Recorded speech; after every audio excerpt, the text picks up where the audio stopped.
안녕하십니까, 반갑습니다. 여러분들과 발성 그리고 노래에 대한 이야기를 나누러 온 광쌤이에요. 자, 오늘은 여러분들과 어떤 이야기를 나눠볼 거냐면요, 지난 시간에 음정과 박자에 대한 이야기를 나누고 왔잖아요. 그 부분에 이어서 이제 음악의 3요소 중에 하나인 리듬에 대한 이야기를 해보려고 합니다.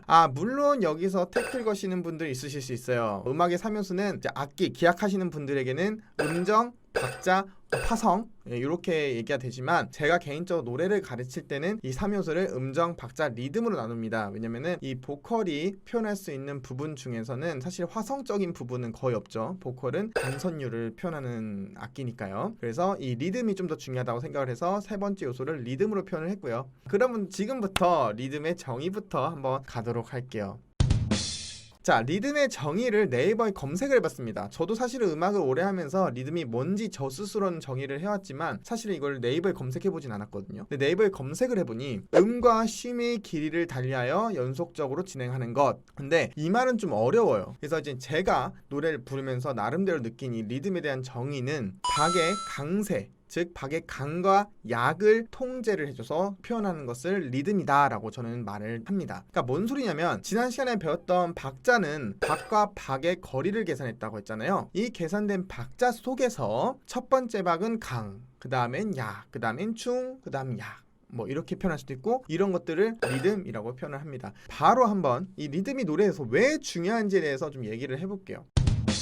우리가 노래를 듣다 보면은 강세가 크게 두 가지 나뉘어요. 1, 3 강세 박자가 있고 2, 4 강세 박자가 있습니다. 우리나라 음악 혹은 동양권의 음악은 대다수 1, 3의 강세가 들어갑니다. 이거를 조금 재밌게 표현을 해보자면 네 글자짜리로 리듬 게임을 해보시면 되는 거예요. 네 글자로 도레미파라고 한번 표현을 해보겠습니다. 그러면 아까 말했던 1, 3 같은 경우는 도레미파 이렇게 표현이 됩니다. 강약, 중간 약 이렇게 표현이 되죠. 근데 2, 4 리듬은 이렇게 됩니다. 도레미파, 도레미파 이렇게 표현이 됩니다. 이 두 개의 리듬이 같은 노래를 불렀을 때도 상당히 또 느낌이 달라요. 지난 시간에 이어서 학교종이 땡땡땡으로 한번 예를 들어볼게요. 일단은 여러분들이 익숙한 1, 3입니다. 자, 보세요. 학교종이 땡땡땡 어서 모이자. 이게 1, 3예요. 그러니까 여러분들이 익숙하죠? 되게 한국인에게 익숙한 리듬이 1, 3입니다. 자, 그런데 우리가 이제 좀 외국물 먹은 노래들, 아무래도 우리나라에도 많이 보급됐다 보니까 낯설진 않으실 텐데, 좀 R&B적인 그리고 좀 약간 그루브한 몸이 많이 움직여지는 이런 음악들은 2, 4가 많습니다.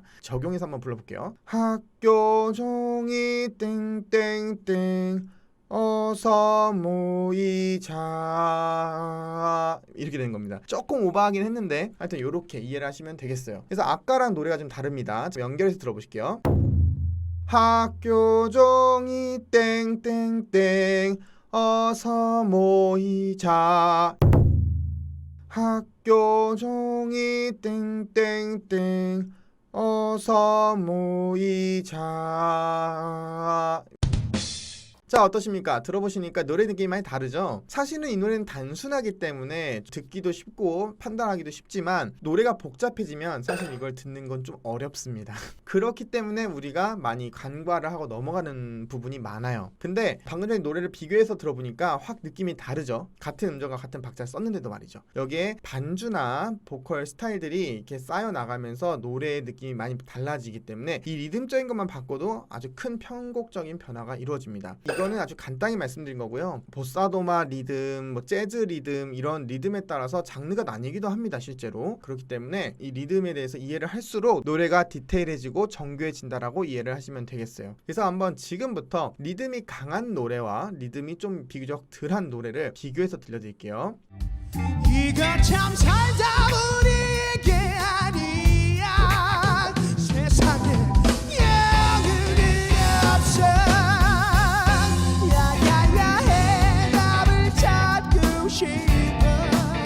정답은 없는 건지, 야야야 해답을 찾고 싶어.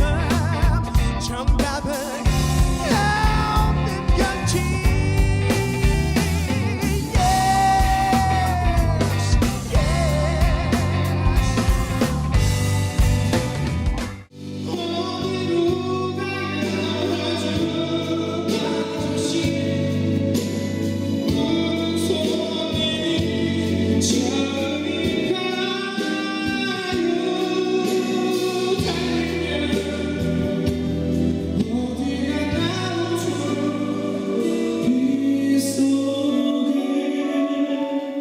자, 어떻게 노래 잘 듣고 오셨나요? 노래를 들어보시면 알겠지만 아무래도 좀 이렇게 리듬이 강한 노래는 통통 튀는 느낌이 강하고요. 리듬이 있지만 없다는 얘기 아니에요. 하지만 조금 비교적 음정과 박자가 더 중요한 비중을 차지하고 있는 음악 같은 경우는 리듬이 조금 더 중요도가 떨어지게 됩니다. 그렇기 때문에 내가 어떤 음악을 주로 하냐에 따라서 이 리듬은 엄청 중요할 수도 사실은 살짝 뒤로 밀릴 수도 있어요. 하지만 여러분들이 노래를 정말 잘 부르고 싶으시다면 음정, 박자, 리듬을 모두 다 신경 써서 듣고 연습을 하시는 게 맞아요. 자, 그럼 여기까지 여러분들에게 리듬에 대한 이야기를 했고요. 이 리듬을 연습하는 방법에 대해서는 제가 추후에 영상에서 아주 자세하게 다룰 거예요. 이 리듬에 대한 얘기는 정말 사람들마다 표현하는 방법도 다르고 연습하는 방법도 다르고 그렇기 때문에 사실 영상 찍기가 상당히 좀 불편한 감이 없지 않아 있습니다. 하지만 일단 제가 연습을 했을 때 도움이 됐던 방식에 대해서 알려드릴 테니까 좀만 참고 기다려주시면 좋은 영상 가지고 오도록 하겠습니다. 자, 그러면 다음 영상에서 뵙도록 하겠습니다. 다음 영상까지 바이바이. 또 봐요.